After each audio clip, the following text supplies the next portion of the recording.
আসসালামু আলাইকুম। Birds agro YouTube চ্যানেলে আপনাদের সবাইকে স্বাগতম। আমার মুরগিদের আমি খাবারের সাথে মাঝে মধ্যে কি মিক্স করে খাওয়াই সেটা আপনাদের আজকে দেখাবো। আচ্ছা, আমি খাবারের সাথে কি মিক্স করব সেটা আপনাদের এক করে দেখাই। অলরেডি সবগুলো ব্লেন্ডারের ভিতরে নিয়ে নিয়েছি, তাই আবার ঢেলে আপনাদের দেখাচ্ছি।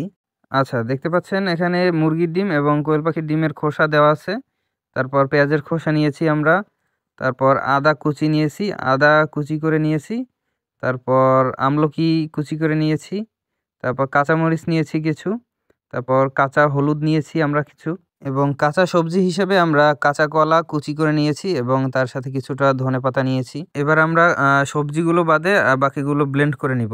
এবার আপনারা বলতে পারেন যে সবকিছুই তো কাজে লাগবে বুঝলাম, কাঁচামরিচ কি কাজে লাগবে? কাঁচামরিচ খাওয়ালে মুরগির রোগ প্রতিরোধ ক্ষমতা বৃদ্ধি পাবে। যেহেতু এখানে সব প্রাকৃতিক জিনিস, তাই মুরগির কোনো ক্ষতি তো হবেই না, বরং উপকার হবে। এবার এগুলো ব্লেন্ড করে নিচ্ছি যাতে খাবারের সাথে এবং সবজিগুলোর সাথে ভালোভাবে মিক্স হয়। আচ্ছা, আমাদের ব্লেন্ড করা শেষ। এবার আমরা খাবারের সাথে মিশ্রণটি মিক্স করে দিচ্ছি। আমরা লেয়ার অন খাবারের সাথে মিশ্রণটি মিক্স করছি। যেহেতু আমি এগুলো টাইগার মুরগিকে দেব এবং নিচে দেশি মুরগিকে দেব, তাই ওদের আমি লেয়ার অন খাওয়াই। ওদের লেয়ার অন খাবারের সাথে এগুলো মিক্স করতেছি।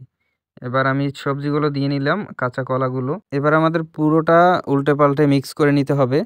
আরেকটা জিনিস আমি বলি, এখানে ভাতের মাড় ইউজ করতেছি আমরা।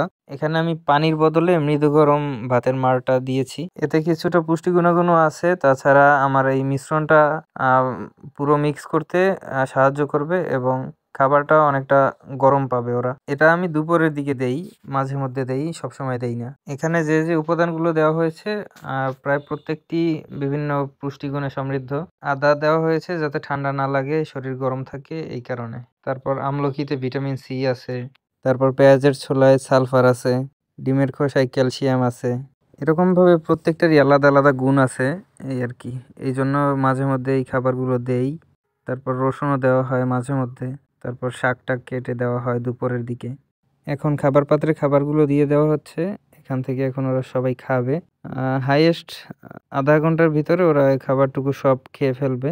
এবং এখন দুপুরে রোদ থাকায় ওদের এই ভেজা খাবারে কোনো সমস্যা হবে না, বরং ভালো হবে। এই পরবর্তীতে কিছুক্ষণ পর ওদের যখন হজম হওয়া শুরু করবে তখন ওদের বডি গরম থাকবে সন্ধ্যার দিকে। আপনারা এভাবে আপনাদের মুরগিদের দুপুরের দিকে এইসব খাবার দিতে পারেন। সেক্ষেত্রে আপনাদের মুরগি মোরগ সবাই সুস্থ থাকবে এবং ডিম প্রোডাকশনে কোনো সমস্যা হবে না ইনশাল্লাহ। আমি এখন আমার 55 থেকে 56টা মুরগির ভিতরে 45টার আশেপাশে ডিম পাই। 45টাও পাই, 44টাও পাই, 46টাও পাই। এরকমের ডিম পার্সেন্টেজ আসতেছে আর কি বর্তমানে। তবে এসব খাবারের পাশাপাশি আপনার প্রত্যেকটা মোরগ এবং মুরগিকে 130 থেকে 140 গ্রাম লেয়ার অন খাবার দিবেন। আর বাড়তি খাবার হিসেবে আপনারা পেঁয়াজ রসুন শাকসবজি এসব দিতে পারেন। আলহামদুলিল্লাহ, আমার টাইগার মুরগির প্যারেন্টস পুরোপুরি সুস্থ আছে। আপনারা দোয়া করবেন যাতে সবসময় সুস্থ থাকে। আর আপনারা আমার ভিডিও দেখে সবসময় মাশাআল্লাহ বলার চেষ্টা করবেন, কারণ বদনজর অবশ্যই সত্য। আচ্ছা, আজকে এই পর্যন্তই। ভিডিওটি ভালো লাগলে লাইক করবেন এবং আমার জন্য দোয়া করবেন। আল্লাহ হাফেজ।